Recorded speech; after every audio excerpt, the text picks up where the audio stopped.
Every time Nomad Cosmetics brings out a new palette, I myself am fairly excited because I do like their quality, especially since they updated their shimmers. I do love the whole theming, I love their design and the love that just goes into it. Their latest palette, the Chamonix Après-Ski, I have really no clue if I'm saying that right, is their winter palette. And when I first saw this, and I said it already in the last year to need that shit, this is a recycled version of the Whistler Snow Lodge that I think is maybe 2 years old at this point. That was designed by the look of, I think, Vermont was the theming. So this is the Nomad palette, the new one that I'm talking about. This here down there is the Whistler Snow Lodge. And yes, they are fairly different in some tones, but the vibe is so freaking the same. And when I saw the palette for the very first time, I was like, I have these tones 1000 times. So I thought, let's just today try to dupe the shades with the shades that I already have. I myself am not planning to buy this. I'm honest with you. I like, as said, the theming. I mean, look at these swatches. These are directly from the Nomad Cosmetics website. And for my swatching, I will refer mostly to the picture in the upper right. I'm sad that they do not have better swatches. It's a bit weird here, but the upper right picture is, I think, good to just have a bit of an orientation. But what I see here in the swatches is pink, turquoise, and blue. And I have palettes that have exactly this color story. There are coming out palettes that I, for example, get in PR that just didn't reach me at this point that have the exact same color story, maybe minus the purples. So I will constantly put up here the picture that I try to compare my swatches with. And now let's just get started. Oh, by the way, I also try to dupe mainly from existing Nomad palettes. I don't have the Whistler Snow Lodge anymore, so I probably would have found a lot of them in there, but I also try to incorporate the other Nomads. And this first shade, this is one of those glitchy shades with a transparent base. I immediately thought of this one. This is Diamond Fuji from the Fuji 5 Lakes. The tone is definitely a bit different. I think the Chamonix one has more of a royal blue shift. This is more of a light blue shift. But honestly, I have so many blue shifting shades in my collection. If I would not have set myself the goal to focus a bit on Nomad, I would have found this in any other brand. Oh, and what I find very interesting is that this very first shade here that I call a shifty shade, in other swatches, depending of course on the skin tone, looks more opaque. On pale skin, it looks like shifty. The swatches that I've seen on darker skin, it looks very opaque. This is not something to criticize. I just want to point out, I personally find it insanely interesting how different shades just look on different skin tones. That's why it is so important that brands provide swatches on different skin tones. So the second shade is a bit more pinky, and on the darker skin tone, once again, this is a very opaque shade. On this lighter skin tone swatch, this looks more like a translucent shade. I do assume though that it is more opaque than we thought. So what I'm going to use is this shade here. This is the shade Pink from the Adept Cosmetics X Amy Loves palette. I think the shade matches both, the best of both worlds. We have a little bit of opaqueness, but we also have somewhat of a translucency to it. So the third shade is a nice intense magenta, and it looks on all the skin tones very, very intense. On the lighter skin tones, I see a lot of pink and purple, while on the darker skin tones, it just leans a lot more pink. So I decided to take one of the shades from the V Cosmetics Blood Moon Rituals. I think both of these first shades could match that, but I will take the shade 2. I think that is really on point here. The next shade is a matte, so the first matte here in our swatches. And when I look here at these swatches, it is a it's somewhat muted, but somewhat not. It's a little bit dark, a little bit pink. Yeah, it's a nice magenta shade. So, you know, when I do these swatch videos, I think it's impossible to not pull in somewhat of Blendbunny because the brand was, not talking about their latest release, but the brand just has great palettes when it comes to very specific colors. And I took a peek into my Ellis palette, and I think the shade Deviant here is perfect for that first matte here. The next two shades are matte too. We have a super dusty pink and a bone shade color. For the dusty pink, I immediately thought of Shellwe makeup. This is the Mist Witch palette. And the first shade definitely fits the vibe. For that bone shade color, honestly, anything will do this. But there is somewhat of a grayness to it. Like, it looks a bit cool toned, which is weird. And I take for that the ColourPop Troublemaker palette. The shade Sus is probably very much into that vibe. So here we have the first 6 shades. I have to admit the next 3 shades are quite hard to swatch for me because this is just in general, with the next 6 in total, a color family that I do not like myself. But I think the next 2 shades I will find in my Clionadh collection. So this first shimmery minty color I tried to do with Phosphorent. This is, I think, an iridescent. Yeah, this is an iridescent multichrome. Honestly, this is kind of spot on because here on the picture, I see that the shade has a slight pink shift and iridescent has a slight pink shift, not iridescent. Phosphorent is the name, has a slight pink shift. It's just not shifting so insanely minty. It's more like a yellowy green. For the other shade, I will take Sterling. This is an electric iridescent multichrome. Again, not completely spot on, but the vibe is there. The next shade is a very, very pretty emerald green. It has a lot of blue undertone, and that was hard to find because, again, it's a shade I don't use, but I have this monstrosity.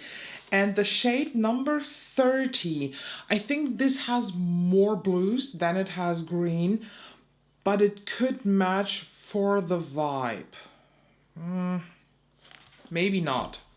But I decide to go with this because I don't have a shade like this. I know that. Yeah, this is definitely more blue than it is green, but it works with the vibe. I think all 3 mattes can be found in the Ghost Town, USA, and I'm talking specifically of this row here. So I will take all 3 mattes to duplicate them. So we have from dark to more light, we have Dead Man's Hand, Calamity Jane, and the last one was Skinner's Saloon.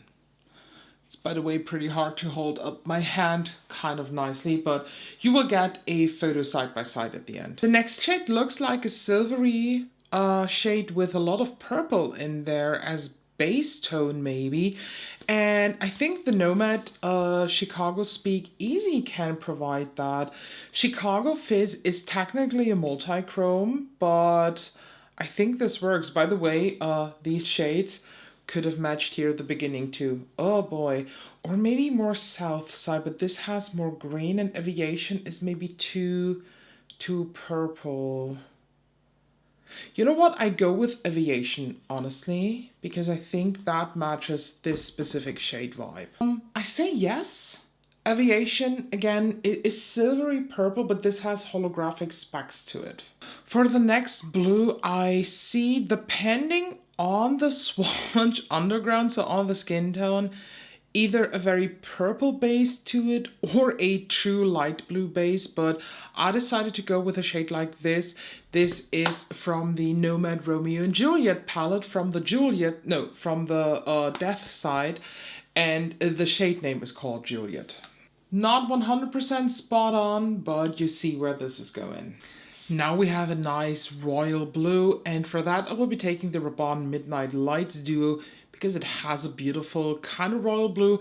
I think there is a little bit more of purple in there, but I just looked through the blues that I have. I actually don't have like this true royal blue. They all have kind of a different shift, but I think this is the one that matches this vibe the best. Could be a little bit more true blue, but I like actually the tone combined with the rest a bit better than the picture is. All that is left now are the mattes. And the next shade is a nearly blackened purple, so I would say like an aubergine shade. But I couldn't find one right away. Probably somewhere in one palette that I just can't think of now. But I think this shade here, this is from the Shellwe Makeup Somber Garden palette. That will vibe here too. It is a blackened blue, honestly. The last two shades I actually found in Adept Cosmetics. The second to last shade, this mid-toned blue.